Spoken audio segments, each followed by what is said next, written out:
Non, mes chers confrères, vous ne pouviez avoir aucun doute, aucune incertitude sérieuse sur le fait que c'est moi,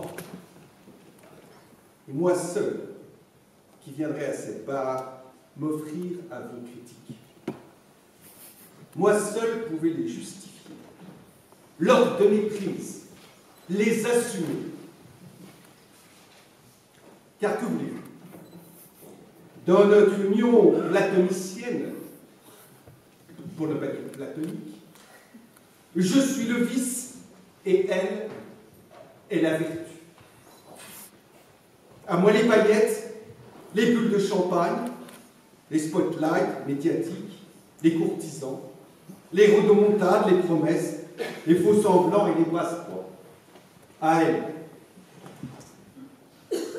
le courage, l'abnégation, le langage de vérité et d'unité, la loyauté, l'autorité.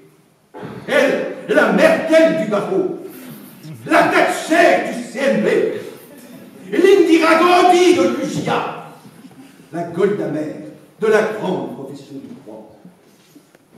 Comme dans tous les bons commissariats, je serai le faux gentil démagogue et elle, la dure, qui fera le job. Et oui, je suis ancien secrétaire et donc je suis vicieux. J'aime le vice parce que le vice me fait vivre, vous savez ça. Il me fait gagner mes affaires. À l'entrée de mon cabinet, j'ai écrit ici, vicieux de la procédure. Quel délice que le vice, quelle plus grande joie en effet que de découvrir dans un dossier des nullités, des irrecevabilités, mieux, et des prescriptions. Ah, la forme, quand on aura compris que sans la forme, il n'y a pas de fond. Alors oui, mes chers confrères, le vice a toujours menacé l'ordre. L'ordre qui règne dans les parquets et commissariats.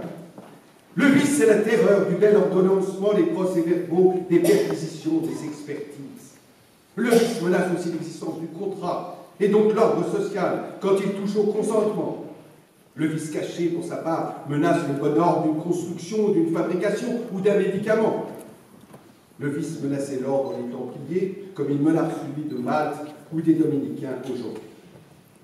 Et si votre question c'est « Est-ce que le vice bâtonnier menace l'ordre ?» je vous réponds aussitôt « Non ». Car le vice bâtonnier n'est pas le vice. Le vice qui menace l'ordre, c'est l'absence de vice bâtonnier. Le vice, c'est celui qui veut régner seul, comme un monarque absolu de l'Ancien Régime, ou celui qui donnera sans l'onction du suffrage démocratique ses délégations à ses mignons et préférés en toute opacité. C'est l'ordre ancien qui est mère de tous les vices et menace donc l'ordre, lequel doit être vertueux, transparent, accessible, facilitateur de la vie des avocats, un ordre au service de tous, une voix pour tous les avocats. J'avais promis à Marie-Hélène que je mettrais mes slogans vu l'assistance. Et puisqu'il est question de campagne, comment taire les vices qui animent celle de cette année? Vous avez d'abord une offre mi-chèvre, mi-chou, un pied dehors, un pied dedans, j'embrasse tantôt à gauche, tantôt à droite, qui avance cousi, ça. Puis vous en avez une totalement inverse. Le première ligne de rugby qui fonce tête baissée avec son pack de bière sans craindre la carbonisation à force de course. À côté d'eux, une candidature bien différente.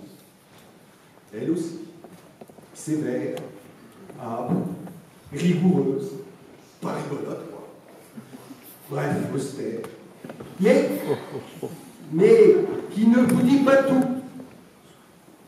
C'est là qu'est le vice Presley.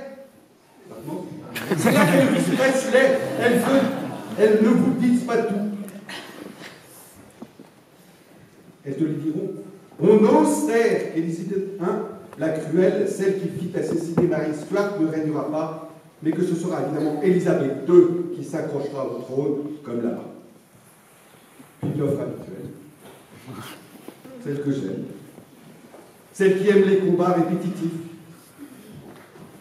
celle de celui qui ose s'attaquer à l'empereur, le Nelson du palais, pas Mandela, l'autre, le spécialiste des batailles navales, celui qui défie les plus grands bâtiments, B2 touché, B3 touché, B4 touché, B5 touché, B6 coulé. Et c'est le porte-avions original qui disparaît sous les feux. Pour ma part, je vous invite à choisir la voie royale, la marche des cimes, celle qui emprunte l'allée centrale, celle qui mène à la porte principale du château par laquelle on accède depuis le perron. Et d'ailleurs, c'est la voie de la raison, à laquelle, à la fin, tout avocat doit se rallier, car c'est la perron raison.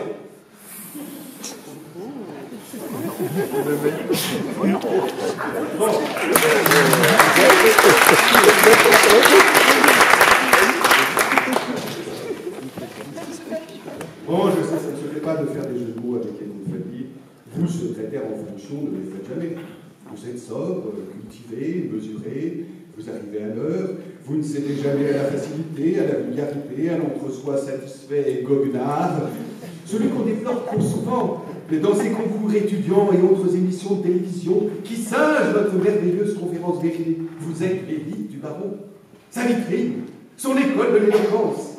Et faut-il ici rappeler vos titres de gloire? Vous avez gagné le combat de la présence des avocats en garde à vue. Vous avez dératisé la souricière. Vous êtes les champions de toute catégorie des vices de procédure que j'évoquais tout à l'heure. Vous êtes les seuls qui se dressent pour défendre ce que tous voudraient voir en ces temps d'urgence brûler en place de grève. Vous êtes ceux qui s'opposent avec intelligence et panache aux comparutions immédiates qu'on cherche dans notre dos à imposer aujourd'hui pour les dossiers les plus graves. Vous êtes l'honneur du barreau, celui qui s'exporte à présent hors du périphérique. Bon, je sais, là, je vais encore faire un petit jeu de mots avec un nom de famille, mais il faut que ça soit dit. Perrier, c'est fou! Ce qu'il a fait du bien à notre école de la parole, à notre barreau de Paris en la portant comme il l'a fait à Saint-Denis. La parole maîtrisée, portée haut et clair, la parole qui fait rire et qui émeut, la parole qui convainc et rapproche. Or, la parole, c'est vous, les secrétaires, plus que d'autres, qui en êtes les dépositaires. Vous écoutez toujours un plaisir. Vos phrases sont courtes, choquent, cinglantes. Et on aime par-dessus tout quand elles sont vicieuses. Nous aussi, candidats comme les marins d'Audiard, nous avons la manie de faire des phrases.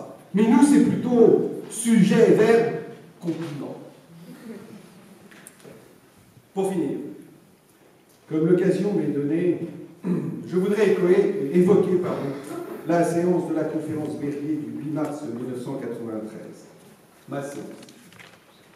C'était le jour des femmes. J'avais invité un grand amoureux des femmes, un grand impertinent. Nous avions disserté sur un sujet bien vicieux lui aussi. Le plaisir est-il indu? Et on avions d'ailleurs conclu que ce qui était bon, c'est surtout la répétition de l'indu. L'autre sujet, faut-il prendre la censure pour l'échafaud, était à certains égards prémonitoire. Cet invité était devenu mon ami. Il était dessinateur. C'était Georges Chouinasky. Un irrévérencieux, et donc un vicieux, qui avait menacé avec ses dessins un ordre qui n'aime pas notre impertinence. Je suis heureux de lui rendre ce soir, dans le temple de l'impertinence, un dernier hommage. Alors pour cela, soyez remerciés, mes chers confrères, de m'avoir invité.